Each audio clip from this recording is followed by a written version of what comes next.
Hello everybody and welcome to Toyah at Home. I hope you're all okay. It has been a frustrating week. I'm with you on all of this. I don't fully understand what's going on. I don't fully understand the rules. They look clear and simple, but when you put them into practice, they're just not quite falling into place. So I've been hearing a lot of stories of frustration and just people wanting to get on with their lives and to be out there and be the human beings, the gatherer hunters we're supposed to be. So welcome to Toyah at Home. This is my art room. Let's lose the outdoor troubles just for an hour or so and catch up on a few of your questions and lots of Toyah music. I want to show you something that I've been working on that we're about to announce. And this mainly is for Valentine's. These are the characters I created in lockdown April, called the Bee Bugs, that have adventures, 5 kind of nonsense poems that are illustrated books, which are slowly being moved forward as we kind of deal with each lockdown. So for Valentine's Day, you'll be able to order these. You can either have a black and white line drawing, and that I could add a red heart if you wanted, or a black heart, or you could go for the full watercolor. And the idea is, because I don't want you to think I'm sending your loved ones Valentine's cards, what I'm sending them is the artwork, but you will be asked online who you are, what your message is, what your code name is, and who your Valentine is. So those are going to become available, especially in the coming month, coming up to Valentine's. And then, of course, they'll always be available for you to send to loved ones. We're also producing gift cards. So this is called Toyah on Toyah. And they're very, very simple ideas, but with minimum color, which is quite strong. So you will be able to order these in future. These will be packets of gift cards. So all fun stuff. This is one of my favorite ones, just under here. That one, I just adore that one. I think it's so cute. And it's all very day glow and neon like the 80s. So I want to answer one of your first questions because it's a really cute question. And it's from George Shepherd. And George says, could we explain what love sprinkles are? Well, my gorgeous hubby is just round the corner. Robert, what is love sprinkles? Well, a very simple example of how we see phenomenologically love sprinkles coming into existence. Here, imagine there is a cup of tea within this. Now, this is in the normal way a little bit of a lift to encourage our day into action. However, it doesn't go beyond a certain point. For this to really nourish our inner life, a little love is needed. So, this is a cup of tea for my wife that I've made. This is my heart within which we can find the love I have for Toyah. So now, giving Toyah her cup of tea, love sprinkles coming straight from the heart. Now, this is an external gesture, but within it, now, any moment now, my wife will transform into a mythical creature imbued with love. So the idea of love sprinkles is that you are enacting your love externally, yes, but also by drinking the tea, you're absorbing the love internally. Yes. This is a ritual and a ceremony. Which you invented that, didn't you? It's possible, yes. It's one of the things we do to entertain ourselves while we're locked in a house together. But it's a beautiful thing. And for me to express my little lovey, to let her know how much I adore her. And look at this wonderful pinafore. Unicorn apron. What every husband who does a lot of washing up needs. We share the washing up and we share the cooking, but he needs a pinny because he's always getting himself completely covered in water and suds. It's true, I'm a muckworm. Thank you, baby. I love you, little wife. I love you, baby. So our first song today is going to be with the Toyah Band at the Islington O2, and it's an absolutely beautiful version of Broken Diamonds off Love is the Law. Enjoy! Broken Diamonds.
was the Toyah Band and Broken Diamonds at the O2 Islington.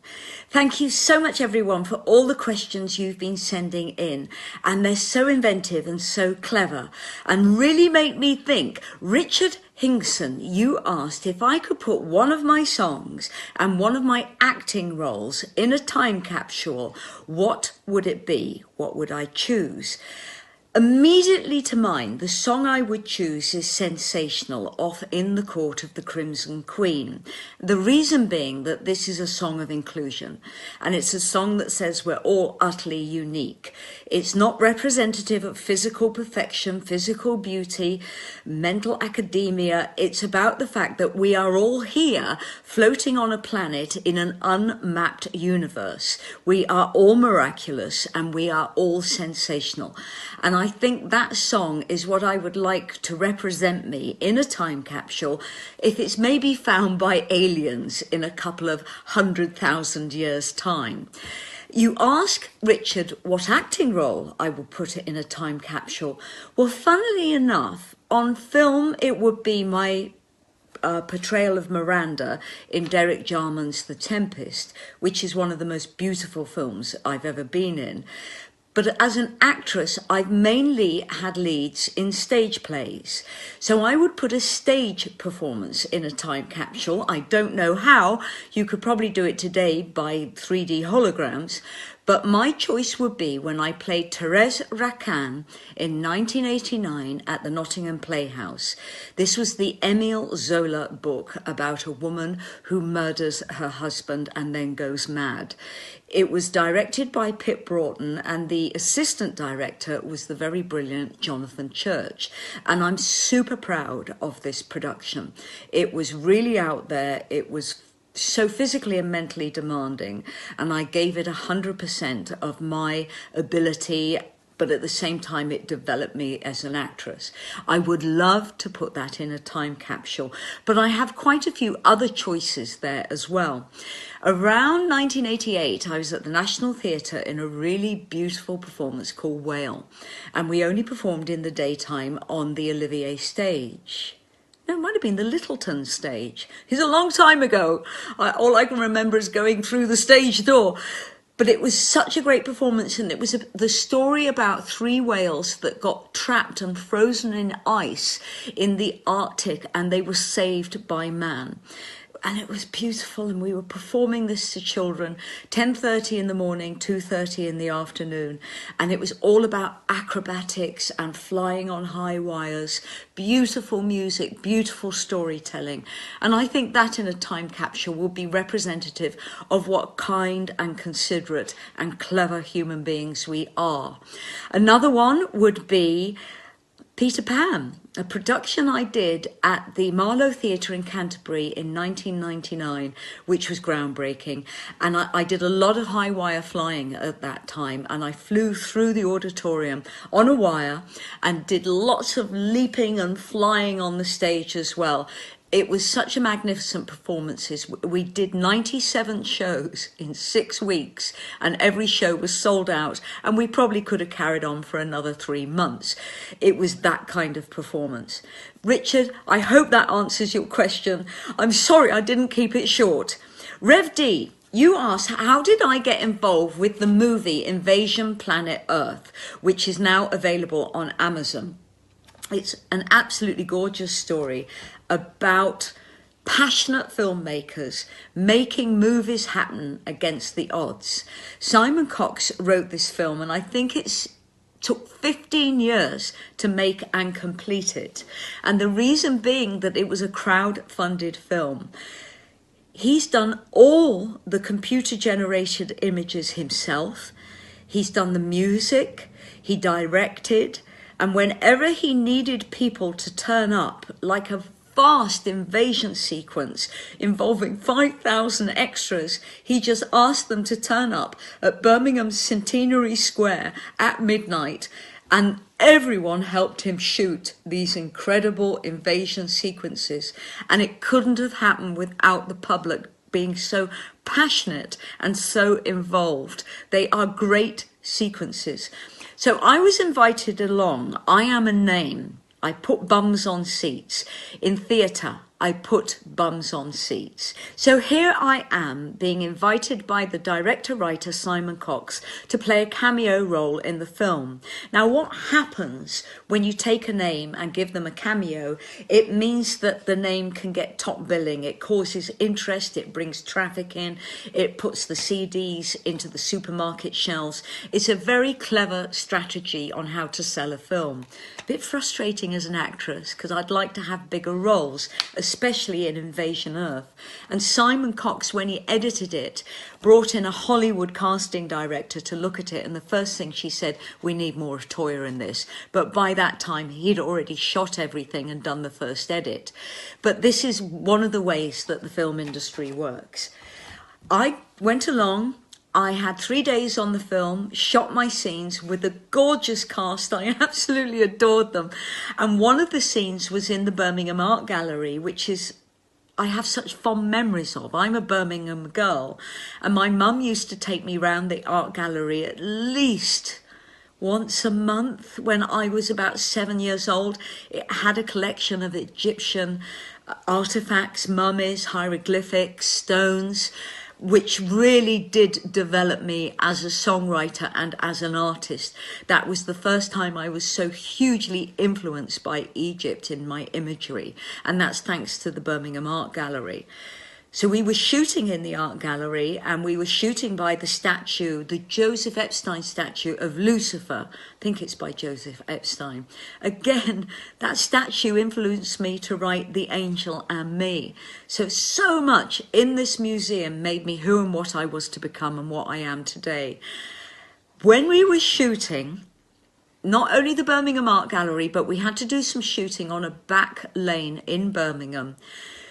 We discovered that Steven Spielberg was secretly shooting a pilot film on the next road.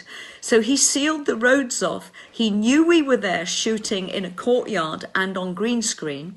He allowed us to continue. And it was just one of the most exciting experiences that here we were, a practically no budget film. It was made for 60K, working alongside, almost in parallel to Steven Spielberg, who kind of made it possible for us to continue that night. Interestingly, what Spielberg filmed that night, he scrapped. He decided not to go ahead with that project. But it was an eye-opener that he has the kind of money that he can test shoot scenes for a film and decide whether it's going to continue or not. We were just spellbound. So thank you very much, Rev D, for that question. I have so many happy memories about Invasion Earth. And of course, I sang the outro track, Into the New World, which is just a gorgeous piece of music. I loved singing it, really loved it.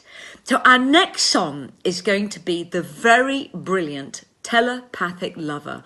I shot this at home on my green screen in lockdown, and here it is for you. I love this track. If you do too, it's off In the Court of the Crimson Queen. Enjoy!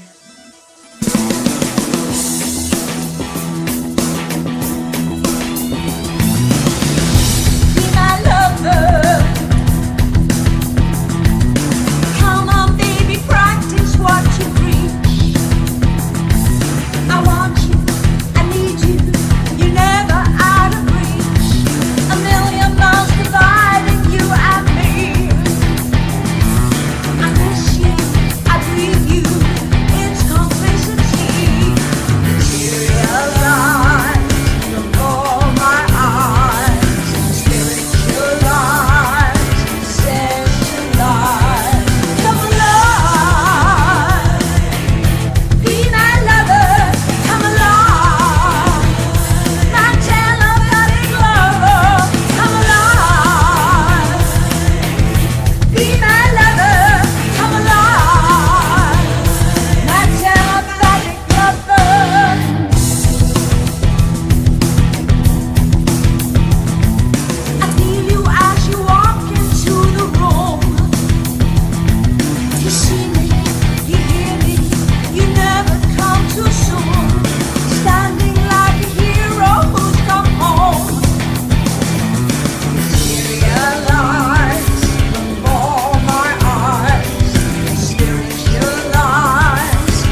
Telepathic Lover recorded on my very own green screen here at home, something I had to teach myself to do since lockdown began last April.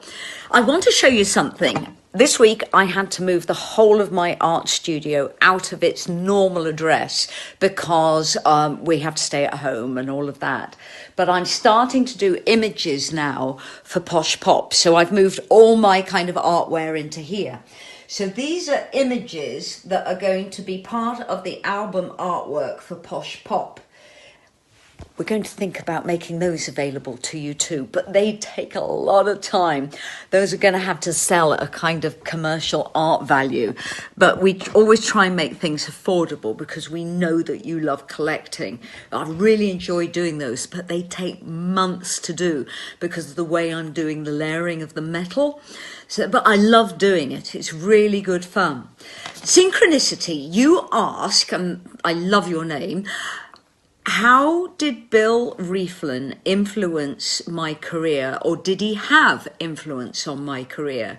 For those of you who don't know who Bill Rieflin is, he's one of the most beautiful men I have ever known. Seattle man. He worked in the band Ministry as a bass player. He worked in REM as a drummer. And he also he did all the drumming on Robbie Williams, is it Sugar Candy, Sugar Cane, that album, anyway. And he also was a bass player, co-writer with me in Toyah and the Humans. You asked Synchronicity, did he influence my career? And he passed away on the 24th of March last year, not COVID related, he had lung cancer. He influenced my life. And he helped me reinvent myself. I first met him in 2003. I just finished starring as Calamity Jane in the West End here in London. Not here in London, here in the UK, London. I'm living in Worcester at the moment. From that moment, I met him in a pub called the Bollo with my husband Robert in Chiswick on the Bollo Lane. And that moment, my life changed forever. And I think it's so precious that we have these moments where we recognize soulmates. And Bill and I were friends before we worked together. He immediately started to come and stay in this house with us for quite extended periods of time. He was on the road with REM and permanently exhausted. And we recognized this and we said, Bill, you've just got to get out of this environment and rest. So you come here, we'd feed him, we'd rest him up, we'd go on walks. And then around 2007, Robert was invited to play for the president of Estonia in Estonia for the president's birthday, and Robert wasn't available.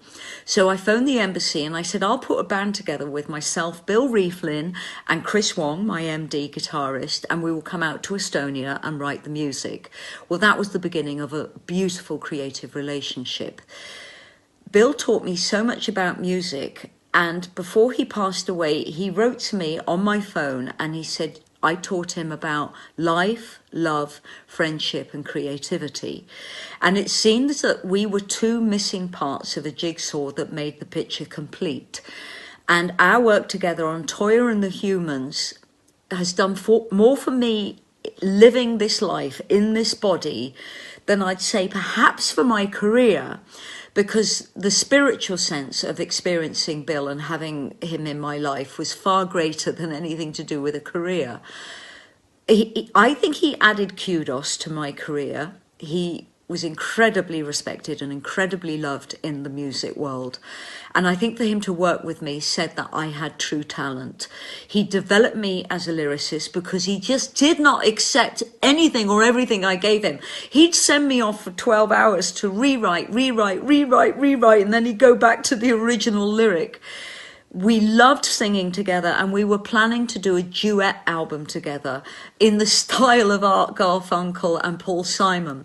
And ironically, he got lung cancer and it didn't happen.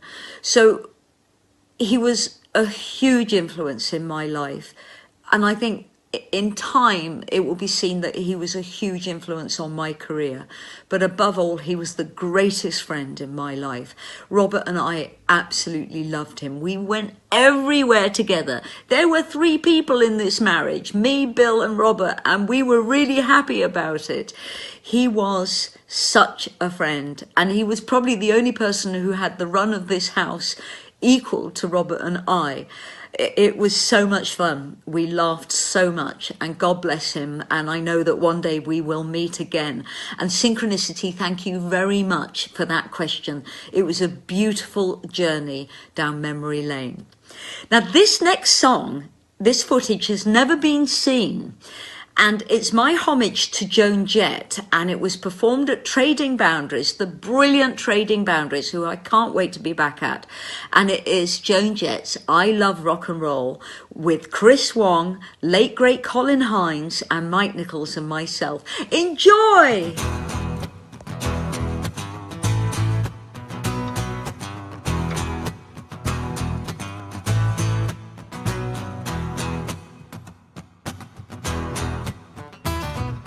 Saw him standing there by the record machine. He must have been about 17. The beat was going strong, playing our favorite song. Could tell it wouldn't be long till he was with me, yeah, me. Could tell it wouldn't be long till he was with me, here with me, singing I love rock and roll. Put another dime in the jukebox, baby. I love rock and roll. Come and take your time and dance with me. He smiled, so I got up and I called his name. That don't matter, he said, 'cause it's all the same. Said, could I take him home where we could be alone? Next we were moving on, he was with me, yeah, me. Next we were moving on, he was with me, yeah, with me. Singing, I love rock and roll. Put another dime in the jukebox, baby. I love rock and roll. Come and take your time and dance with me.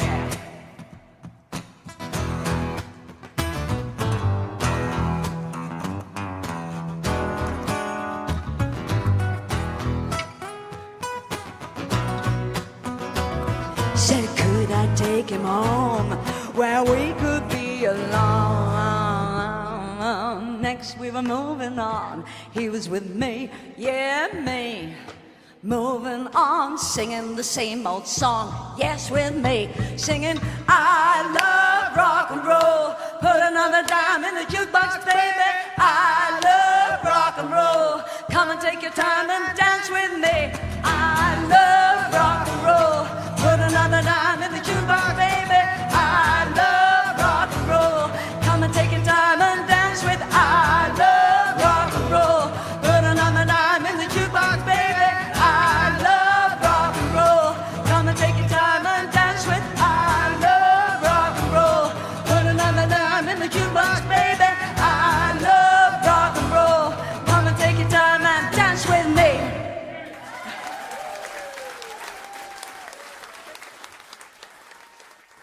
That was I Love Rock and Roll at the brilliant Trading Boundaries, and thank you Chris Wong on guitar, Mike Nichols on double bass, and the brilliant late great Colin Hines on lead guitar.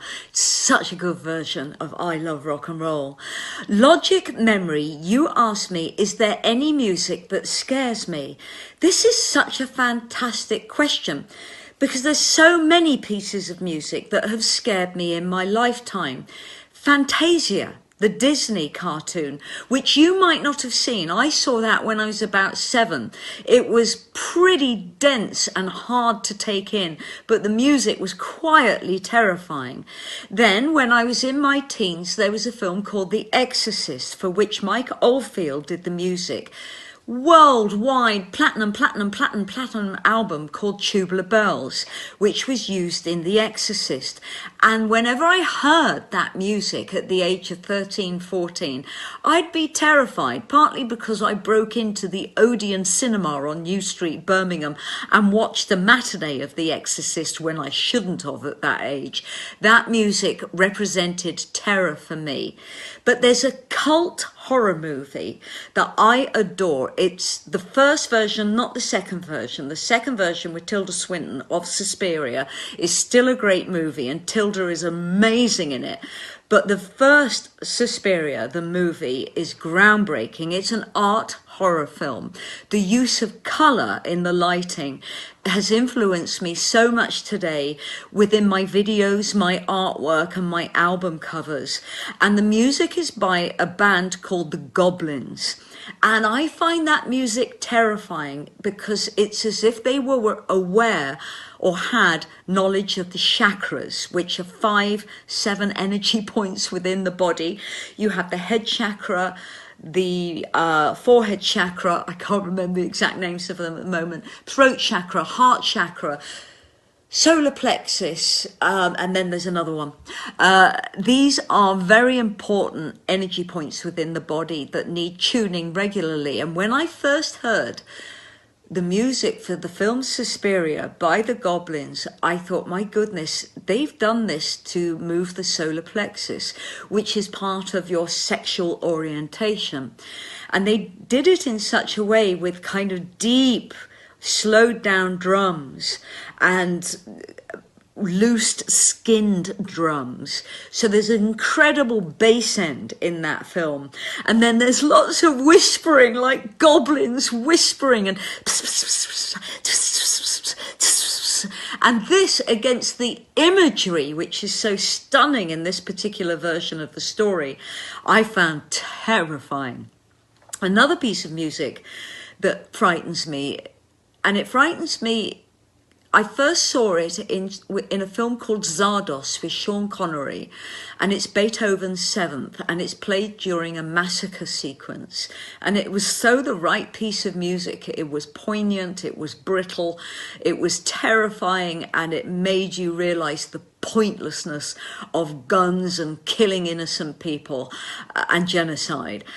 And for me, Beethoven's Seventh, which is commonly played at funerals, actually strikes a note of fear in me of what we're capable of when we become irresponsible. So that's a scary one. And I'm going to end on David Bowie's Lady Grinning Soul, which for me again has a brittleness and a beauty. It almost scares me. It's beyond repeating. It's beyond trying to perform it yourself. It's an untouchable song. It's so beautiful. And in fact, you never hear anyone cover that song. If you don't know it, look it up. It's just gorgeous, but it's just so broken and brittle. It's scary. So thank you so much, Logic Memory, for that question. I really enjoyed looking into that. And let's not forget scary music of Halloween, the movie, and Jaws 1, that movie. Just fantastically frightening music. This next song we're going to play is the Toyah Band. We're at home. We are recording remotely, and it's Indecision of Sheep Farming in Barnet, which I wrote the lyric to 30 miles away from here in my home, Birmingham, Kings Heath. So enjoy. This is Indecision.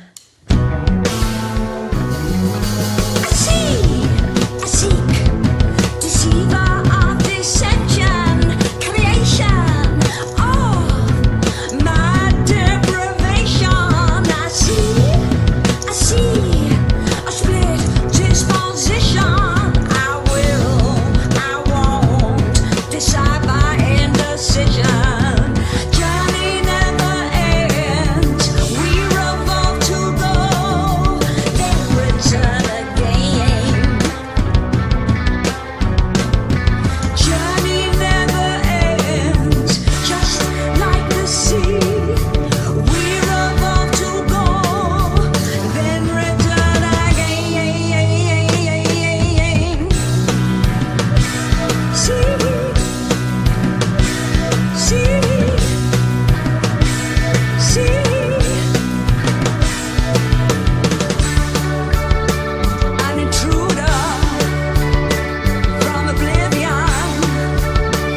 This is decision of a madman.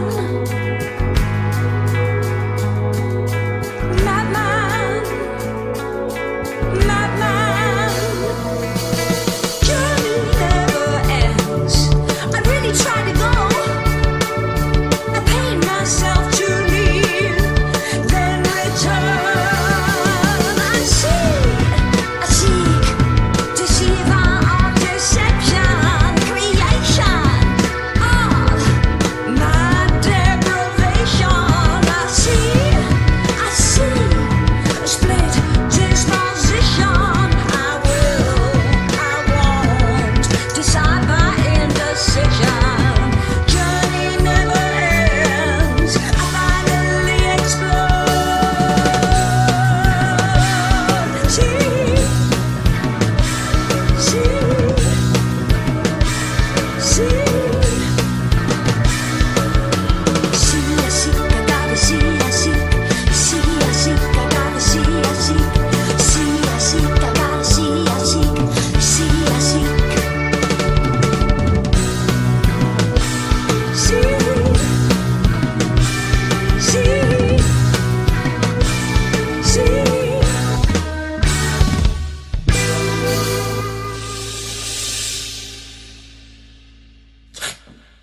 That was Indecision with the Toyah Band, recorded remotely from our homes. Indecision is off my very first album, Sheep Farming in Barnet, which charted for the first time, considering it was released in '79, it charted for the first time before Christmas 2020 and went into the top 40. So thank you everyone for making that possible. Paul Harris, you obviously love my album The Minx, which I recorded about 1984. I think it came out about 85. You ask, from the Minx sessions, is there anything unreleased? I don't believe there is, Paul. But if there is, believe me, Craig Astley, my archivist, will find it. But so far, we haven't. And this has been released, I'm sure, as part of Toyah Solo. You also say, would I put Snow Covers the Kiss on the album, and what would I replace song-wise? This is a great, great question, Paul, because The Minx was one of the first albums I did for the Portrait label for CBS, and the last I did, because the Portrait label didn't take off. And CBS was signing myself, Alison Moyer, I think Debbie Harry, Pat Benatar they were trying to sign. I think they were going for many, many other female singers. It was going to be an exclusively female label, but it had distribution problems. That said, the Minx did incredibly well in Europe. And you ask, Paul, would I put Snow Covers the Kiss on? Definitely yes.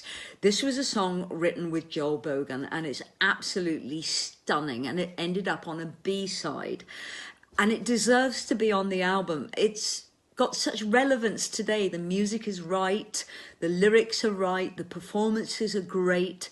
So if I was to replace a song off the Minx with Snow Covered the Kiss, that's a really difficult choice.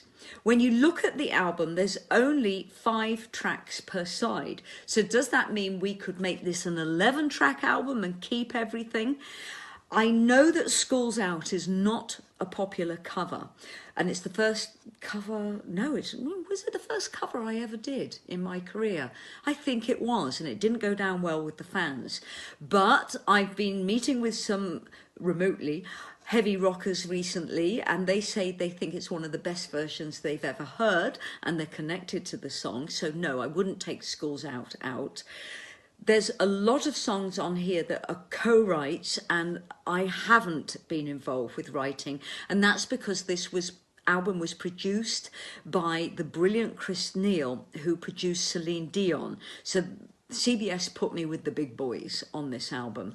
If I had to take a song off, it might be either I Serve You Well, which I wrote with Darlow, or it might be space between the sounds. I really can't answer this question for you, Paul, because I think all the songs that are on the album deserve to be on the album. It's a complete album.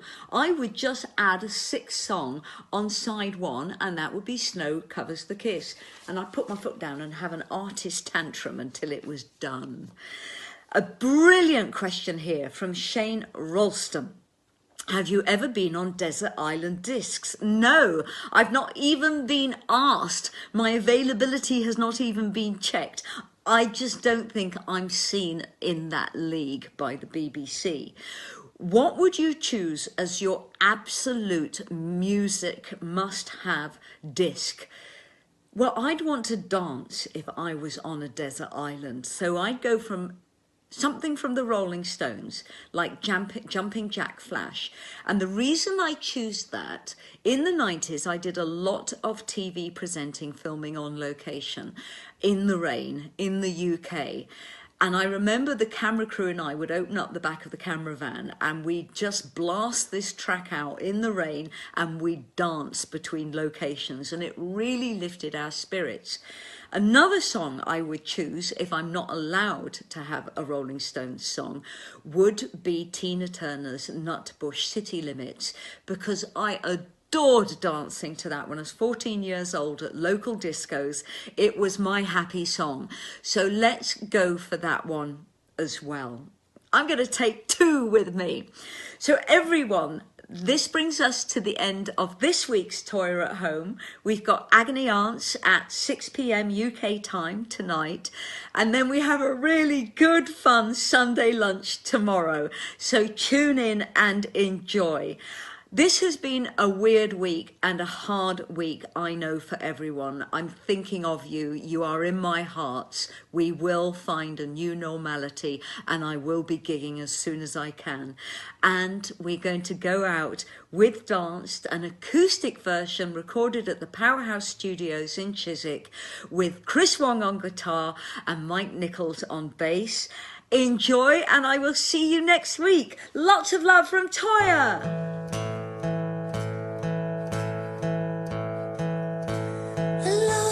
Strange man, you had come from so far away, talking, we were talking, well, we tried, and then we danced,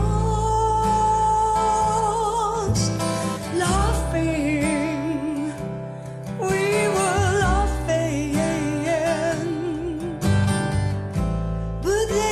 touched, I just broke down, I cried,